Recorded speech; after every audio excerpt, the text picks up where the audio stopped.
जय हिंद दोस्तों, हमारे YouTube चैनल में आप सभी का स्वागत है। आज के वीडियो में मैं जानकारी दूंगी कि डिप्टी कलेक्टर से रिलेटेड जितनी पावर हैं और उनकी काम हैं, उनके अधिकार हैं, वो सभी चीज़ों की जानकारी बहुत ही डिटेल से इस वीडियो में दूंगी, इसलिए वीडियो को आप अंत तक ज़रूर देखिएगा। चलिए अब बात करते हैं डिप्टी कलेक्टर के पावर से रिलेटेड जानकारी। सबसे पहले मैं जानकारी दे दूं कि डिप्टी कलेक्टर अपने उप जिला का सबसे बड़ा प्रमुख अधिकारी होता है, प्रशासनिक अधिकारी होता है और साथ में है जनरल एडमिनिस्ट्रेशन के जितने काम होते हैं वो सभी काम को संभालते हैं। इसके बाद अब बात करते हैं कि इनके कौन कौन से पावर होते हैं और कहाँ कहाँ यूज करते हैं। तो सबसे पहला पावर होता है कि डिप्टी कलेक्टर के पास कई सारे विभाग होते हैं अपने उप जिला में। अपने उप जिला में इनके पास कई सारे विभाग होंगे, उस विभाग के जितने अधिकारी होंगे वो सब डिप्टी कलेक्टर के अधीन काम करते हैं, उनके नीचे काम करते हैं। यहाँ पर मैं एग्जाम्पल के तौर पर कुछ विभाग के नाम बताती हूँ कि एक सब डिवीज़न में कई सारे विभाग किस टाइप के होते हैं। जैसे कि जल विभाग है, सिंचाई विभाग है, खेल विभाग, ग्रामीण विभाग, इस टाइप के कई सारे विभाग होते हैं। इन विभागों के जो अधिकारी होंगे वो डिप्टी कलेक्टर के अधीन होते हैं और जब भी डिप्टी कलेक्टर चाहें उनको बुला करके सभी को उनसे मीटिंग कर सकते हैं और उस मीटिंग की जो अध्यक्षता है, अध्यक्ष का काम करते हैं वो जो डिप्टी कलेक्टर हैं वो करते हैं।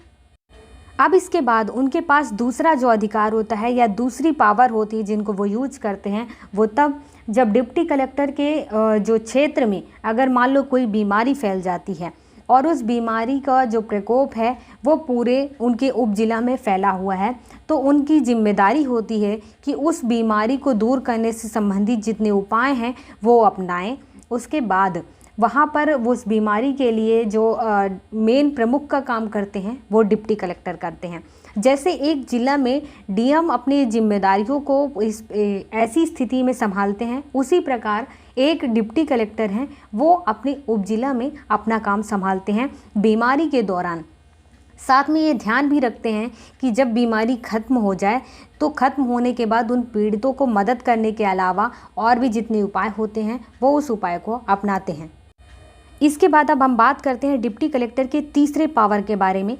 वो यह है कि डिप्टी कलेक्टर के अधिकार के में यह भी आता है कि जब भी केंद्र सरकार के द्वारा या राज्य सरकार के द्वारा कोई योजना लागू की जाती है और वह योजना ग्रामीण क्षेत्रों तक पहुंचाना है या जिस क्षेत्र तक पहुंचाना है उस वह योजना जो है वो लोगों तक पहुंच पाई या नहीं पहुंच पाई, इसका समीक्षा का जो अधिकार है वो डिप्टी कलेक्टर के पास होता है और डिप्टी कलेक्टर ही यह काम को मुख्य रूप से देख रहे होते हैं अपने उपजिला में।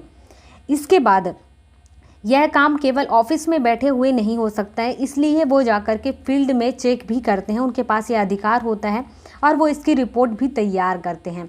साथ में रिपोर्ट तैयार करने का आदेश भी दे सकते हैं जो इनके निचले स्तर पर, मतलब डिप्टी कलेक्टर से नीचे के अधिकारी जो होते हैं, इनके नीचे काम कर रहे होते हैं, वो उनको आदेश दे सकते हैं कि आप इस काम का या इस योजना को जो लागू हम कर रहे हैं उस योजना का जो रिपोर्ट है वो आप तैयार करके मुझ तक पहुँचाएँ। बस इस तरीके के जो अधिकार हैं वो डिप्टी कलेक्टर के पास होता है। इसके बाद डिप्टी कलेक्टर के पास यह अधिकार होता है या पावर होता है कि वो किसी भी वक्त जब चाहे पूरे अपने उप जिला में घूम करके या जा करके हर चीज़ का निरीक्षण कर सकते हैं। अब यहाँ पर के मान लेते हैं कि कोई डिप्टी कलेक्टर अपने उप जिला में घूमना चाहते हैं, वहाँ की जानकारी लेना चाहते हैं, तो वो यहाँ पर व्यवस्था करते हैं कि जो एक साथ एक ही टाइम पर पूरे उप जिला में घूमना मुश्किल है, तो इसलिए अपने क्षेत्र को वो डिवाइड करते हैं और अलग अलग भागों को अलग अलग दिन के अनुसार निश्चित कर देते हैं और वो जिस दिन जिस क्षेत्र में जाते हैं वहाँ के स्कूल का निरीक्षण, अस्पताल का निरीक्षण, साथ में कई सारे जो केंद्र संस्थान हैं, छोटे मोटे जो केंद्र की ओर से और राज्य की ओर से चल रहे होते हैं, उन सभी की को जो निरीक्षण है वो कर सकते हैं।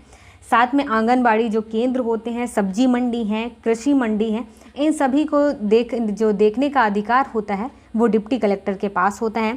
साथ में वो अगर किसी भी चीज़ के प्रति लापरवाही पाते हैं तो वो उसी टाइम उसका जो रिएक्शन है या जो एक्शन है वो ले सकते हैं। इसके बाद डिप्टी कलेक्टर के पास यह भी अधिकार होता है, पावर होता है कि वो अगर कहीं निरीक्षण करने गए हैं और वहाँ ग्राम पंचायत के क्षेत्र में जाकर चेक करते हैं, ग्राम पंचायत अगर सही तरीके से काम नहीं कर रही होती है तो वो वहाँ पर कार्रवाई कर सकते हैं और उसके प्रति एक्शन ले सकते हैं। तो उनके पास ये अधिकार होता है। डिप्टी कलेक्टर जाकर के ये अपने ग्राम पंचायत के, अपने क्षेत्र के जितने ग्राम पंचायत है वहाँ भी सुधार करवा सकते हैं, वो अपना काम अगर सही से कर रहे हैं तो। अगर ग्राम पंचायत अपना काम सही से नहीं कर रही है तो फिर जो करके उस पर कार्रवाई भी कर सकते हैं। अब हम बात करेंगे डिप्टी कलेक्टर के सबसे मुख्य अधिकार के बारे में, पावर के बारे में। यहाँ पर आपको जानकारी दे दूँ कि डिप्टी कलेक्टर एक प्रशासन को संभालने के साथ साथ न्यायिक रूप से भी काम कर रहे होते हैं।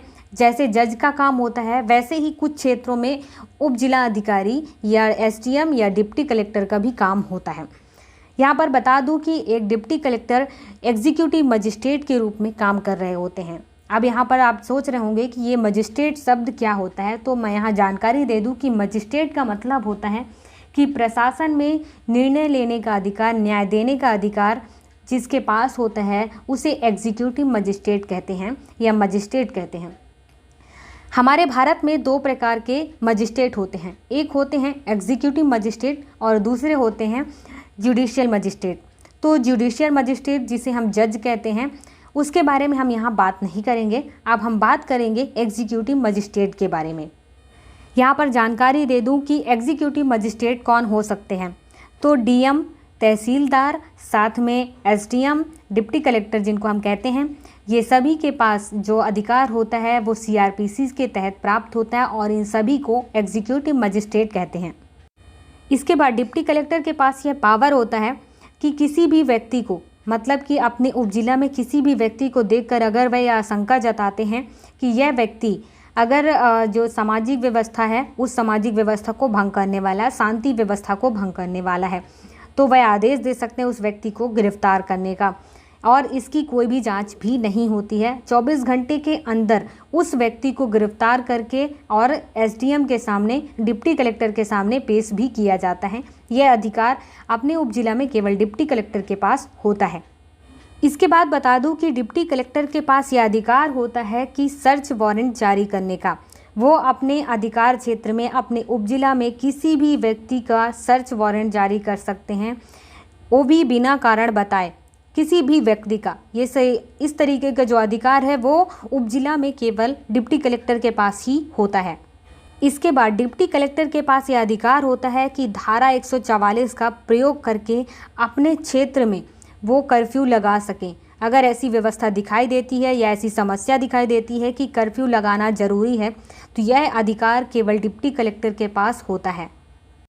इसके बाद डिप्टी कलेक्टर के पास इतना अधिकार होता है या इतनी पावर होती है कि वो अगर उनके क्षेत्र में किसी भी तरीके की प्राकृतिक प्रकोप है, जैसे कि बाढ़ आई हुई है, सूखा पड़ा हुआ है या भूकंप आया हुआ है, तो उन सभी को, या डिजास्टर मैनेजमेंट का जो लीडरशिप होते हैं, मेन अध्यक्षता टाइप का काम करना होता है, वो डिप्टी कलेक्टर करते हैं अपने क्षेत्र में, अपने उपजिला में। और उससे संबंधित जितने काम होते हैं वो डिप्टी कलेक्टर के देखरेख में होता है। तो इस प्रकार जो डिप्टी कलेक्टर जो इंसान बनता है वह इंसान कि अपने क्षेत्र में सामाजिक व्यवस्था को किस प्रकार से सुधार सकता है, जिसके लिए वो डिप्टी कलेक्टर बने होते हैं। इसके बाद डिप्टी कलेक्टर के पास यह भी पावर होता है कि वो उनके क्षेत्र में जो आपदा आई हुई होती है उस आपदा की वजह से जितने पीड़ित होते हैं उनको मुआवजा देने का जो अधिकार है वो अपने उपजिला में डिप्टी कलेक्टर के पास होता है।